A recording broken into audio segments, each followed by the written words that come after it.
في أول ظهور ليها بعد فيديو أوتاكا، هدير عبد الرازق بترقص مع شاب صاحب ترند أون ذا رن في أحدث ظهور لها. تداول رواد مواقع التواصل الاجتماعي خلال الساعات اللي فاتت مقطع فيديو للبلوجر الشهيرة هدير عبد الرازق برفقة الشاب صاحب ترند أون ذا رن وهم يرقصان على الأغاني داخل سيارة أثناء القيادة، مما أثار تفاعلا بين المتابعين. وفي الفيديو ظهرت هدير عبد الرازق بفستان أصفر أنيق بينما تفاعل كلاهما مع الموسيقى بطريقة مرحة، مما جعل الفيديو ينتشر بسرعة على منصات التواصل الاجتماعي. ورغم الظهور المرح إلا أن البلوجر هدير عبد الرازق تواجه مشاكل قانونية مع السلطات، حيث حددت محكمة القاهرة الاقتصادية يوم 9 سبتمبر للنظر في حكم حبس هدير عبد الرازق لمدة سنة وكفالة 5000 جنيه، بالإضافة إلى غرامة مالية قدرها 100,000 جنيه بتهمة نشر فيديوهات خادشة على حسابات على مواقع التواصل الاجتماعي. من جهة أخرى تم إخلاء سبيل هدير عبد الرازق مؤقتا في قضية دهس شاب في منطقة الطلبية بعد التأكد من عدم وجود أحكام قضائية سابقة ضدها. الفيديو الأخير للبلوجر هدير عبد الرازق مع شاب أون ذا رن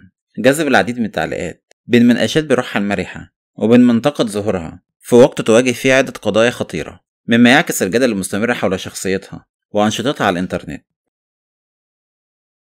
ولحد هنا الفيديو خلص، إلى اللقاء في فيديو جديد وخبر جديد.